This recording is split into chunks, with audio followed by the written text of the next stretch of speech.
So here's a wild one for you. What in the world does a gas station, yeah, when you probably drive by every day, have to do with the capture of a head of state and a national debt so massive it's bigger than the entire economy of most countries? It sounds like a riddle, I know. But the story connecting them is an incredible tale of geopolitical power, total economic collapse, and a radical new kind of legal playbook. And this was the statement that kicked it all off, from President Trump just hours after a jaw-dropping military operation. You have to understand, this wasn't just about one guy or one country. No, this was a message sent loud and clear to the entire world. It set the stage for one of the most dramatic, high-stakes foreign policy moves we've seen in this century. And boom, this is the event at the heart of it all.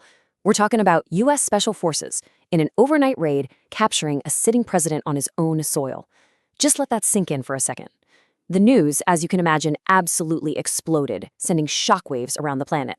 And it left everyone asking two very simple questions. How on earth did this happen, and why?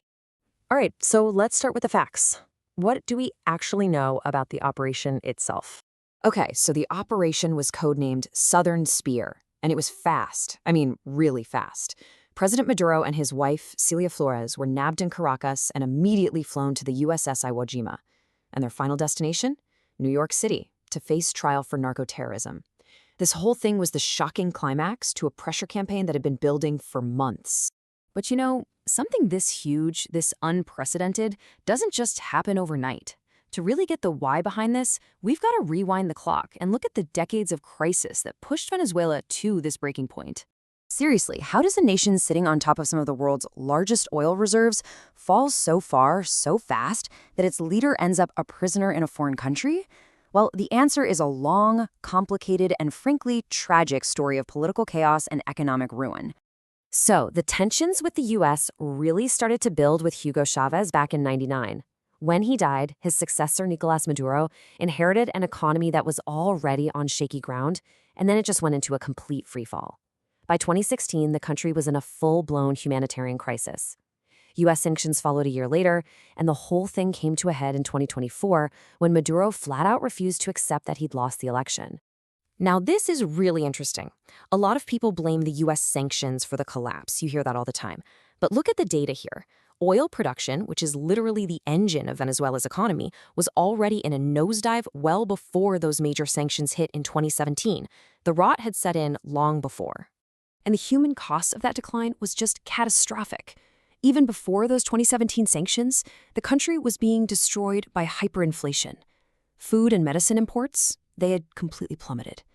Infant mortality was skyrocketing, and millions of people, millions, had no choice but to flee the country. It was a society literally coming apart at the seams.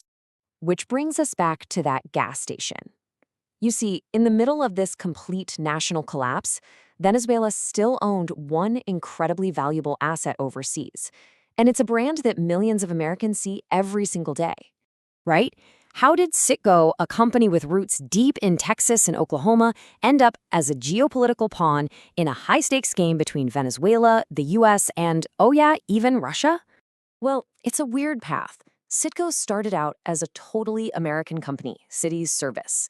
Then, in the 80s, it got sold to the folks who owned 7-Eleven. But then, bit by bit, it was bought up by Venezuela's huge state-owned oil company, PDVSA. And by 1990, an American household name was completely owned by the Venezuelan government. And as Venezuela's economy crumbled, its government got more and more desperate for cash. So they started using Citgo as collateral. Which brings us to this number, 49.9%. What could that possibly represent? It represents a massive chunk of American energy infrastructure. In 2016, desperate for a loan, Venezuela handed over nearly half of Citgo to Rosneft, which is Russia's state-owned oil giant. You can bet that set off all kinds of alarm bells in Washington. Both Democrats and Republicans were freaking out about the national security risk of a Russian state-controlled company potentially owning a major U.S. refiner. So with the stakes getting this high, how did the U.S. even justify an operation like Southern Spear? Well, the answer isn't just in military tactics. It's in a completely groundbreaking legal strategy. This, right here, this is the whole game. The entire U.S. strategy hinged on one brilliant and kind of terrifying legal move. They had to completely change how U.S. courts viewed the Venezuelan government. They basically said, you're no longer a protected sovereign state in our eyes. From now on, you're a criminal enterprise. So why is that such a big deal? Because it completely shatters the legal shield of immunity that has protected heads of state for centuries. See, normally a world leader has something called sovereign immunity. It's a legal principle that says you can't be tried in another country's courts. It's pretty much the biggest legal wall there is when it comes to holding a foreign leader accountable. But, and this is a huge but, there's a precedent. The old case against Panama's Manuel Noriega.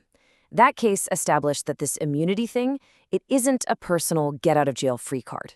It can be pierced. It can be broken. If a leader is acting like a criminal, not a statesman. And that was the old playbook the U.S. dusted off to go after Maduro. This legal trick has a massive financial impact, too. By branding the regime a criminal enterprise, the U.S. gave a future Venezuelan government an incredibly powerful weapon, something called the doctrine of odious debt. It basically means a new government can stand up and legally argue that all the debt Maduro racked up didn't actually serve the people, and poof, they don't have to pay it back. So, with Maduro in U.S. custody and this whole new legal world opening up, what on earth happens now, both inside Venezuela and out? This number. This is what the coming legal and financial war is all about. Venezuela owes about $150 billion in sovereign debt. And now that odious debt is on the table, a global free-for-all has just started over who has to eat that loss. We're talking about creditors from China to Russia who are now staring at the possibility of losing billions. And what about Venezuela itself? Well, according to analysis from the Atlantic Council, the road ahead is full of danger. The best-case scenario, a peaceful, negotiated handover of power to the opposition that actually won the election. But the worst case? Well, the worst case is a total descent into a long, brutal guerrilla war fought by regime loyalists and criminal gangs. Basically, a failed state right on America's doorstep. So what does this mean for you at the pump? Well, short-term, expect oil prices to spike because of all the chaos and uncertainty. But the long-term view is different. If, and it's a big if, Venezuela can stabilize, it could bring 1 to 2 million barrels of oil per day back onto the market. And that would drive down gas prices for everyone significantly. And that leaves us right here with this huge question. Is what we're seeing the dawn of a new democratic era for the people of Venezuela?